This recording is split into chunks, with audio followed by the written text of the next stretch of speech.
Hello friends, welcome back to the channel. If you guys don't know who I am, my name is Divyanka and I'm a doctor of pharmacy here in the US. On this channel, I strive to provide you guys with resources to help build that ideal professional life. And today we are talking about 7 steps on how to ace that next phone interview. It's no secret that especially because of the pandemic, our world, the hiring world, the work world has completely transformed into a tech-based world. And what does that mean for us? That means that phone interviews are at an all-time high and probably will be for the foreseeable future. Now, regardless of the pandemic, phone interviews are a general first step that companies do like to do to interview candidates, usually from the HR side, to get a grasp on the candidate's background. And then after candidates pass the phone interview, they are passed along to meet with the hiring manager. I mean, not only did I graduate within the pandemic and I've gone through 2 rounds of job searching throughout the pandemic, but even outside of that, when I was interviewing for internships during my school years and other jobs, a phone screen, a phone interview was a very standard procedure. So all of us at some point have to ace a phone interview, so we're gonna go over the tips of how exactly to do that. My first tip is to start strong. Now, there are many reasons you want to do this, but first and foremost, if you start strong, you have a higher chance of the rest of that interview actually going well and positively. Especially because this is a phone interview, you can't really read the person's body language, see what they're doing, see where their eyes are going. So it's really important to establish that friendliness, the type of in-person friendliness that you would, but over the phone via the tone of your voice. You need to sound like the person that would be inviting in whatever setting over the phone, and this is very difficult. So again, you want to make sure that you start off like that and then of course continue like that. Now, as I've kind of alluded to, starting strong can mean a lot of different things. The first is definitely tone. You want to seem excited, you want to seem invested, and that is something you can 100% convey by your tone. Nobody wants to speak with someone who is kind of dull, uninterested, unexcited, and moreover, nobody wants to hire someone who is all of those things. So again, make sure that you are putting your best foot forward, you're refreshed, you're excited, you show that excitement and that positivity in your tone at the very beginning of the interview to sound inviting, to start off strong, and to make sure that they can kind of read your body language without actually seeing it. The other thing that can help to start out strongly is to start out by thanking the other person.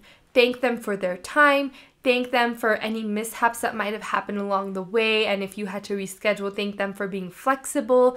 Just add a notion of gratitude at the beginning and make sure that kind of comes across like that. It's a very nice touch, and even though they're going to be like, yeah, no problem, again, it's a really good way to start out that phone interview. So overall, again, start strong. Speaking from personal experience, when you start out with that nice tone and by thanking the other person, they're already in a mood to listen to you. I've noticed that the times that I don't do that, sometimes I've been tired, sometimes it's a company and a recruiter that I don't really have interest in talking to.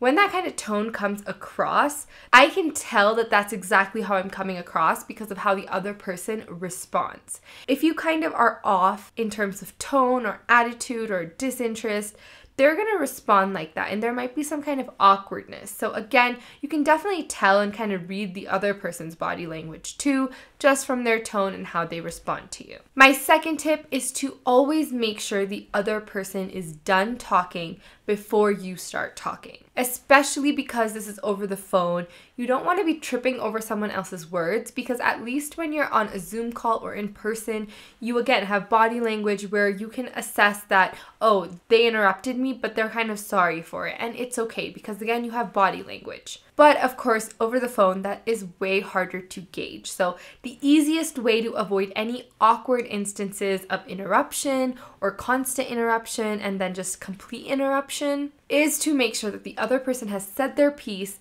they are done with their sentence and with their thought, and then you can move forward. Now, I know in some instances you might think that, oh, I'm just going to wait for them and they might have been done talking. So that might create an awkward silence.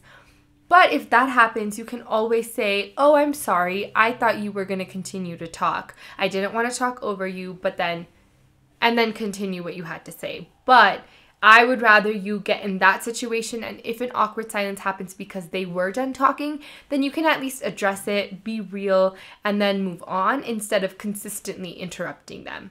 That will definitely create a disturbance, and that will also make the other person think that you're not actually listening to them. You're too eager to just say your piece and get out. And again, it just doesn't create a good ambiance in terms of the conversation. So make sure they have said their piece, they are done talking, and then you can say whatever you need to say. Number 3 is to plan on being somewhere quiet and a place with good network.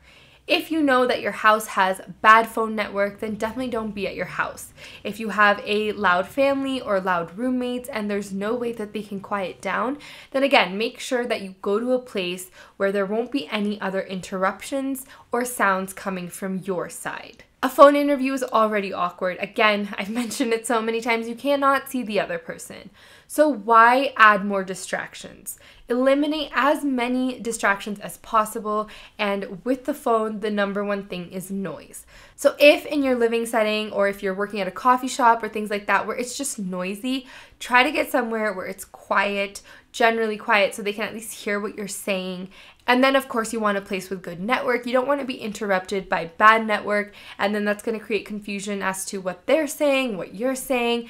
If you guys can barely hear each other, again, it can cause a lot of interruption, and that's not a good look and just a general ambiance for your phone interview. So just try to avoid those things. My next tip is to use headphones. Now, I know this is a very randomly specific tip, but I have done my fair share of phone interviews, and I promise you, I feel more comfortable and I do better, and the interview goes better when I use headphones. Now, this is for multiple reasons. One is because I don't have to actually hold the phone in my hand, and then I can actually, as you can tell, I'm a very expressive person, and so if I don't have my phone in my hand, I can actually kind of talk to the other person as if I'm talking to them in person, and again, that helps with my tone, with conveying my body language without them seeing me, all of those things. So one thing, hands-free, that really helps. The second thing it helps with is sound quality. Your sound and how you can hear the other person is going to be better if you have headphones on. Whether you're holding your phone to your ear or you have them on speakerphone, they're not going to be able to hear you properly and you're not going to be able to hear them properly. So the best fix to this is headphones. You can hear them properly, and the mic with headphones is usually right next to your mouth so they can also hear you pretty clearly. If you're worried about Bluetooth headphones disconnecting midway or something like that, then of course use wired headphones. I do that all the time. But again, I really think using headphones is a nice quality touch that actually improves your own performance. My next tip is to dress up and play the part.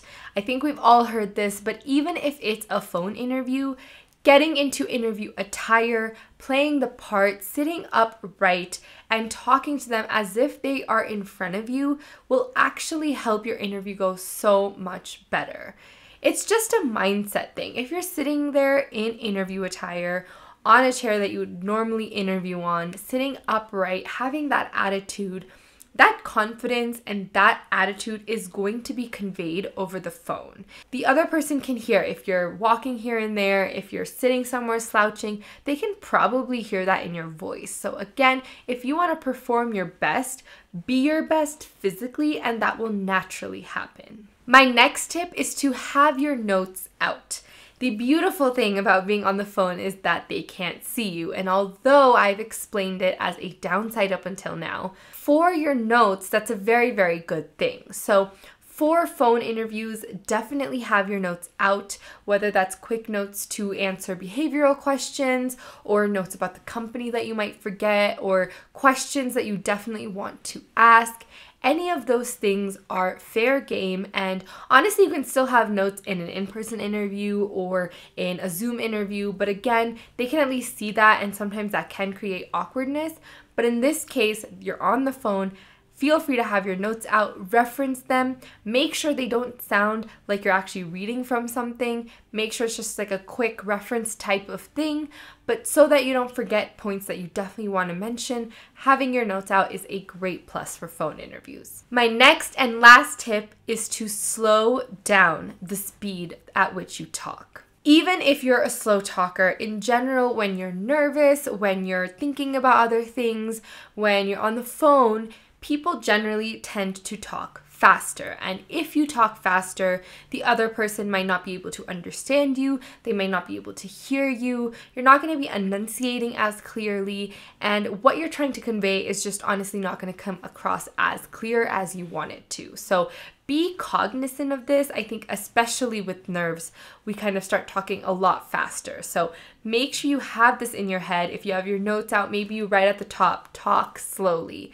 And talk maybe even slower than you think is okay. That's okay. The other person won't necessarily think it's awkward unless it's like absolutely incredibly slow, but it's probably not as slow as you think it is. And I would rather you guys really slow it down, enunciate, and talk clearly rather than talking fast. And again, you're over the phone, so everything is gonna blur together. Talking slow will actually also help you articulate your thoughts better. If you're talking slower, you can kind of think about what you're actually saying. If you talk fast, you're just gonna be like, whoa, like so much is happening, and you're gonna confuse yourself. So it's helpful for the other person to understand you and for you to sound clearer, but also for you to actually clear your mind, organize your thoughts, and articulate yourself well. And because I talked about nerves, this actually also helps to combat nerves. If you're talking really fast, you're kind of making yourself more nervous. If you slow down, you're thinking a little more clearly, you're gonna notice that you also kind of calm down with your tone. So as you do that, there are many benefits with slowing down the speed of your voice. So definitely do that. I think in all interviews, but specifically in phone interviews. Those are all my 7 super helpful tips on phone interviews. Make sure you do all of these things for all of your phone interviews. I promise they help. These are from personal experience. All of these things have helped me ace my phone interviews, and I wish the same for you guys. Even if these are things that are obvious or that you know, sometimes, again, it's helpful to just have a checklist of things or keep getting reminded of these things because we all tend to forget. So if anything, I hope this served as a reminder for you guys.